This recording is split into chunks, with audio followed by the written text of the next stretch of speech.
सायंकाल का भोजन बनता है। भोजन करने के पश्चात ब्राह्मण सोने लगते हैं तो दासी से कहते हैं हमारे पांव दबाओ। जब तक हमारे पांव दबाए और जब तक हम सोए ना तब तक तो हमारे पास से उठनी नहीं चाहिए। हमने तेरी कीमत दी है।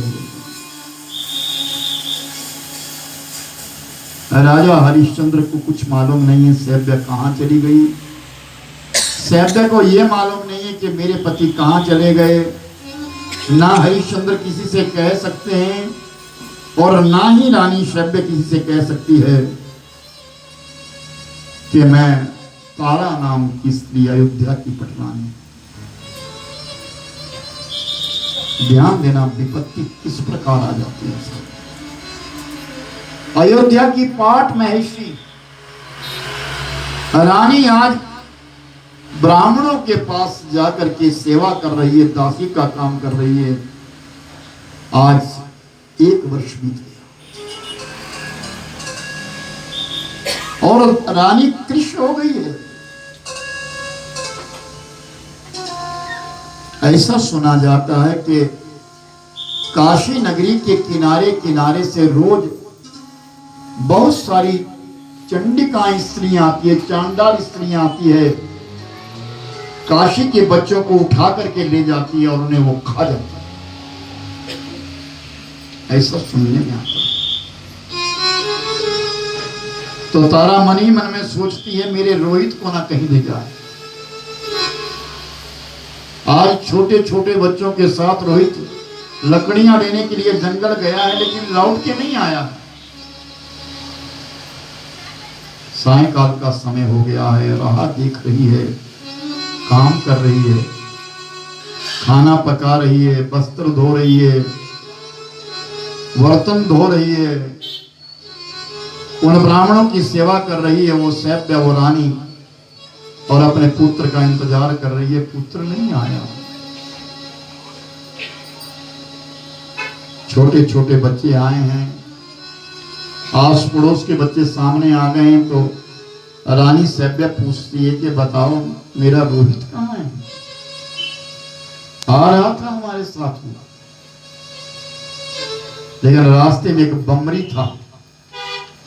उस बमरी के ऊपर अपना लकड़ी का गट्ठा रख के थोड़ी देर विश्राम करने के लिए वो लेट गया।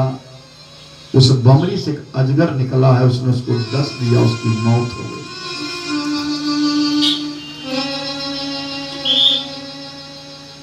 रानी सैव्य अगर आंसू बहाती है तो ब्राह्मण कहते हैं हमारे घर में आंसू नहीं बहा। महाराज मेरे पुत्र का देहावसान हो गया, मैं अपने पुत्र को देखने जाऊं? नहीं, पहले हमें भोजन बनाओ, हमें भोजन खिलाओ, जब हम सो जाएं तो चले जाएं। आज ब्राह्मण भोजन करते ही नहीं इस समय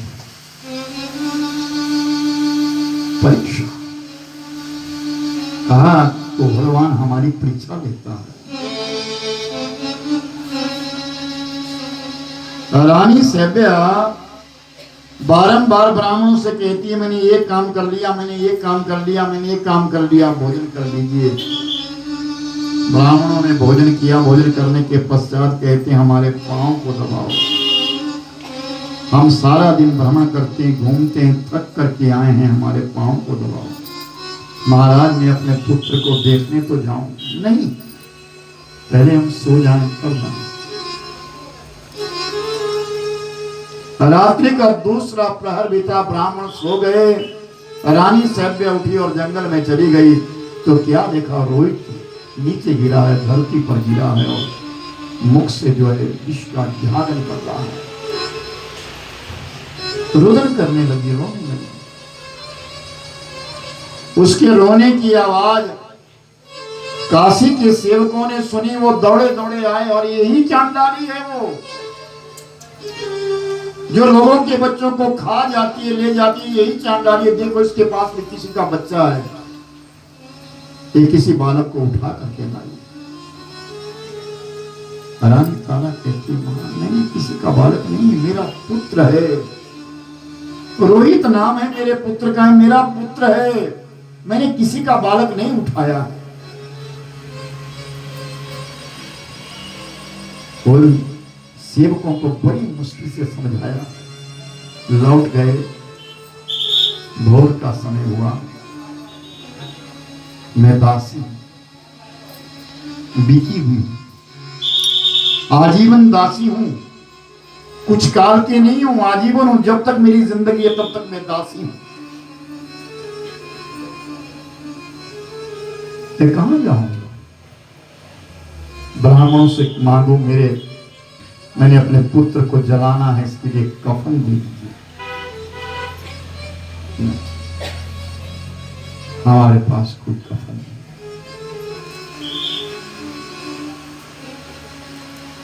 व्रत उपवास नियमायति नुक्तानां यज्जरेत आयुष्य हरते भरतुरया युतानि अमार्ययचे।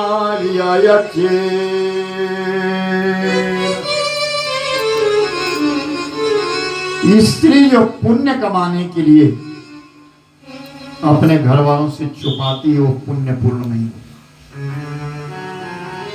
इसलिए गृहस्थ को पता होना चाहिए कि हमारे घर में कौन सा पुण्य सत्कर्म हो रहा है। आज तारा मन ही मन में सोचती है मैं क्या करूं, मैं बिकी हूं, मेरे स्वामी को बता, लेकिन किसी को मैं ये नहीं कह सकती कि मैं अयोध्या की रानी हूं, ये नहीं कह सकती कि मेरे पति हरिश्चंद्र राजा अयोध्या के, लेकिन मुझे ये मालूम नहीं है वो है कहां। अपने कर्मों के लिए कोसती है, मैंने ऐसा कौन सा दुष्कर्म किया है, कौन सा पाप किया है जिसके फलस्वरूप इस विपत्ति काल में अपने पति को वह नहीं देख सकती। बारंबार पुकार करती है, राजन आप कहां हैं, देखो हमारा पुत्र नहीं रहा। और वो रानी उस बालक को उठा के ले चलती, अपनी साड़ी का एक भाग काट करके उसी के बीच में अपने बालक को लपेट ली और उसी शमशान घाट पे पहुंच गई।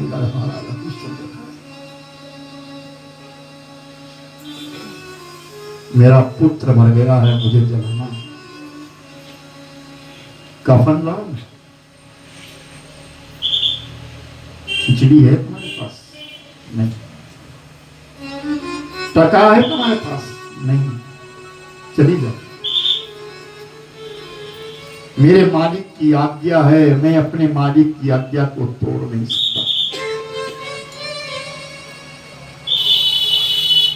बारंबार प्रार्थना करती है, आप मेरे पुत्र को अग्निदान कर दीजिए, मेरे पुत्र का अग्निदान कर दीजिए। लेकिन हरिश्चंद्र कहते नहीं, अबला मैं अग्निदान नहीं कर सकता, मेरा मालिक मुझे से 1 टका मांगता है, जब तक तुम टका नहीं दोगे मैं तुम्हारे पुत्र का अग्निदान नहीं करूंगा। तारा फिर मन ही मन में प्रार्थना करती है, कौन सा ऐसा दुष्कर्म किया